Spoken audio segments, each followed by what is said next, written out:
Salam, hər vaxtınız xeyirli olsun. Salam Xədicə xanım. Necəsiniz? Biz çox təşəkkür edirəm, minnətdaram, siz yaxşı olun. Biz yenə Sumqayıt filialımızı, çəkilişlərimizi davam etdiririk. Nərəsində olmalı çəkiliş, amma Bakı filialında müəyyən işlərimiz olduğuna görə bugün burada eləsi olduq yenə də. Yenə dediniz ki, suallardan var imiş. Bəli. Suallardan Bugün deməli bir 2-3 sual cavablandıraq yenə. tamam. Yararlansın valideynlərimiz. Birinci sualımız yataqxanalarla bağlıdır. Yəni şagird qəbul olandan sonra universitetə valideyn öncədən universitetlə əlaqə belə deyim, yataqxana ilə əlaqə saxlamalıdır, universitetlə əlaqə saxlamalıdır. Yəni əsasən yataqxananın şərti var. Yataqxananın şərti var. Artıq. Yox, təbii. O yataqxanada 4 nəfərlik otaqlar var, 3 nəfərliklər var, 2 nəfərliklər var, 1 nəfərliklər var. O tələbənin istəyinə görə onu seçir. O pula təsir eləyir mənim ödəməyə? Avtomatik olaraq. Qiymət ona görə dəyişir. Onun tərkibinə yeməkdir, uşaqların paltarlarının yuyulmasıdır. Yataqxanada verilən xidmətlərə görə dəyişir. Bəzi yataqxanalar var ki, səhər və axşam yeməyi daxil olur. Bəzi yataqxanalar var ki, sadəcə səhər yeməyi daxildir. Bəzi yataqxanalar var ki, ümumiyyətlə yemək işinə qarışmırlar. O tələbənin özünə baxır. Dediyim kimi Wi-Fi sistemidir, paltar yumağıdır. Bunlar hər biri yataqxananın içərisində xidmətlərə görə dəyişir. Ücret ona görə müəyyənləşir. Amma hamısının girişi çıxışı da müəyyən bir vaxtaca məhdudlaşır. Təbii. Axşam bəlli bir saatları var, səhər bəlli bir çıxış saatları var, axşam yataqxananın son giriş saatları var. Təhlükəsizlik üçün. O yöndən təhlükəsizlik yöndən çox yaxşıdır. İkinci sualımız bundan ibarətdir ki, Türkiyədə təhsil alıb bitirən tələbələr Avropada, Amerikada işləyə bilirmi?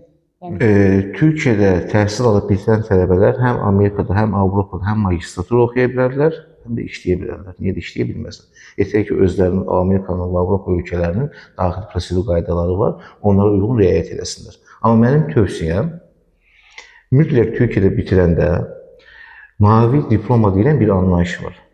O mavi diplomanı alsınlar. Mavi diploma dediyimiz anlayış, bu o demək deyil ki, diplomdur. Bu, Türkiyə Universitetindən alınan diploma əlavədir. Burada daha çox nələr olur? Kredi sayları olur, neçə kredi var, dərs içərikləri olur, bir də aldığı dərslər haqqında məlumatlar olur, əlavələrdir, həklərdir. Bunlarla gedən daha rahat olur. İş tapmaları da, magistratura oxumaqları da və digər həyat davam etdirmələri üçün bu daha rahat olur. Onun üçün də məsləhətdir ki, bütün tələbələr, əgər universitet bitirirlərsə, mütləq universitet niyyətlər təbii Avropada, Amerikada işləmək və oxumaq davam etdirməksə, o mavi diplomanı alsınlar. Aydındır. Çox maraqlı.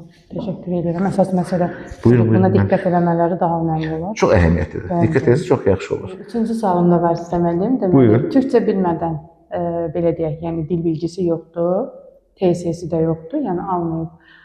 Rahat bir şəkildə qəbul olub da oxuya bilirmi tələbə? Yoxsa bunun üçün hansısa prosedur keçməlidir? Türkiyədəki universitetlər bildiyiniz kimi həm türkçəsində, eyni zamanda ingilis dilində oxuya bilirlər. Tələbənin qəbul olması dil bilgisinə təsir göstərmir. Tələbə deyək ki, qəbul olubdur, türk dilinin bir bölümü. Həmin vaxtı, əgər TSS sertifikatı var isə, lazım olan balı yığıbsa, TSS, yəni türkçə yetərlilik sınavına girib o balı yığıbsa, birbaşa universitet dərsə başlayır. Yox, deyək ki, TSS sertifikatı yoxdur. Hər universitetin içərisində türkçə dil mərkəzləri var. Onların öz imtahanında iştirak edir.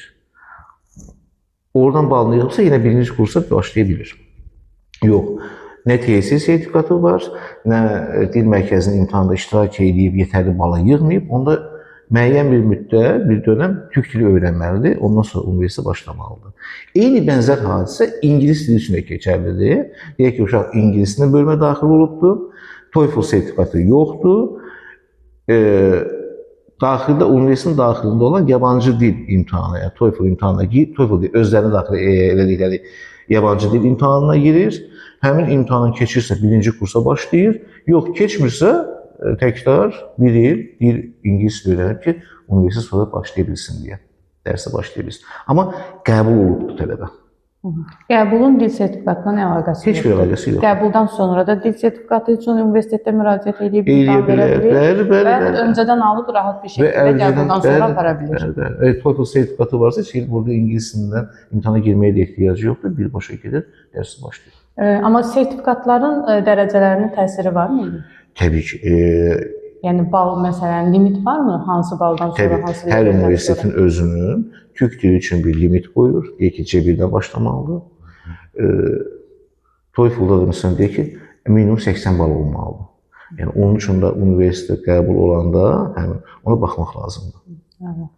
Oldu, təşəkkür edirəm. Mən təşəkkür edirəm Xəçir xanım, sağ olun, çox sağ olun.